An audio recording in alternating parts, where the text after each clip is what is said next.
Hey y'all, Jamie here. Proud 55-year-old trans woman from New Orleans. So, where last I left off, I was being confronted by a group of guys who called themselves delegates of the Crips, the infamous LA gang, the Crips. And they were getting up in our faces and they were telling me and Terry and Puerto Rican Tracy and our friend Sade and like one or two other girls that were out there, they were telling us basically that if we wanted to work on Santa Monica Boulevard in West Hollywood, that we were going to pay them $10 a piece a night for the privilege. And then they got in our faces about it and like trying to be threatening. Well, I'm not really like, look, I know when to walk away, I know when to run, I know when to stand there and defend myself. And this was one of those situations where y'all honestly, all of us girls kind of looked at each other and I don't know, it was like something was unspoken kind of passed between us and I just knew it was going to be a fight. And I it did. I mean, I don't remember who swung first. All I know is somebody swung first, and then we all started swinging, and right there in the parking lot, in the middle of this, at 7-Eleven, and I mean, we are like beating each other down. Somebody threw me down on the ground, tried to kick me. You know, I saw one of the girls, Sade, slipped off her high heels and started pounding one of them upside of his head with her high heel.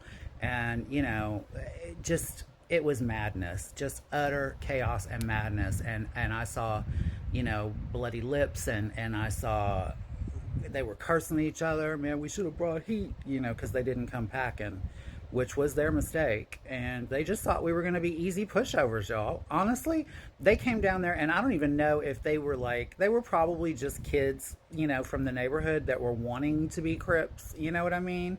That's kind of what I tend to think because they didn't have weapons. Like, they didn't have weapons. And they fought us there in the parking lot until my dear friend Officer Butchie showed up on the scene, and yeah, it got broken up by the police, and a cop that was in another one of the cop cars. There were like two cop cars that came up on the scene, and the other cop car had this guy in it that just obviously did not like the dolls. He just was not well for us. You could tell immediately, which in West Hollywood was honestly a little bit strange because West Hollywood Sheriff's Department was paid for by the community, and they tended to be kind of cool with the LGBT thing.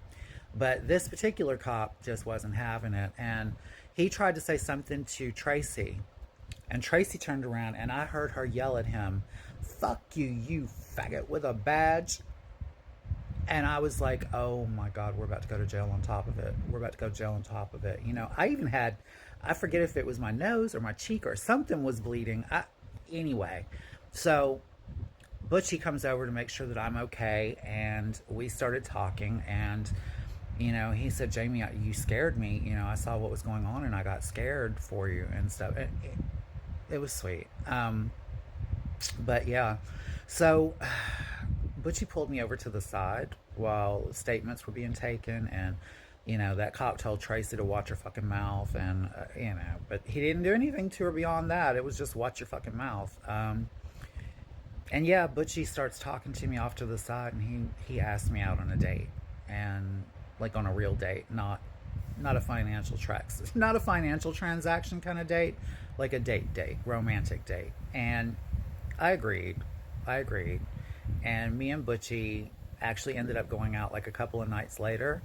We ended up going out on his night off, and we went and saw a movie, and we went to a Thai restaurant on Sunset Boulevard at one of the big hotels. There was like this Thai restaurant, and I think it was attached to the hotel if I'm not mistaken, or it was right next to where you go in to do the parking. Anyway, he took me to this Thai restaurant on Sunset Boulevard that was amazing, and we had chicken satay and like it was just very nice. It was very nice, and Butchie and I really hit it off, and Butchie liked me. Listen, Butchie liked me, and pretty quickly, Butchie asked me, what about us going out together, like being a thing? And I had to tell him, Butchie, honey, like I can't because You're a cop and I'm a hooker, and the two don't mix, you know? And but Butchie stayed very, very fond of me, and I stayed very fond of him. And I'm not going to go into what we did. You know, I don't know. That man might still be working in West Hollywood for all I know. I don't want to mess up his life, but um, he yeah, Butchie was a sweetheart. So I'm out. Terry and I, we decide we are going to go to, there was a restaurant down the street from the hotel where we lived that was called, well, it's a Norm's now, but it used to be called Fred's Diner. And Fred's, it almost was like a nicer version of an International House of Pancakes kind of thing going on, you know. And we walk in, and I hear some people saying, as Terry and I walk by the tables, I hear some people say, "What the fuck are those?" I mean, we were dressed like complete stone prostitutes, you know, but we looked like we were trying to do a rock and roll video. And I heard a voice, a familiar voice, say, "Those are transsexuals. Aren't they beautiful?" And I told Terry, I know that voice. And we were going to the payphone. And I looked over, and it was Boy George from Culture Club. And if y'all want to know what happened next, be here tomorrow, and I will too. I love you all. I love you all for watching, and I love you for the comments. I'll talk to you later. Bye bye.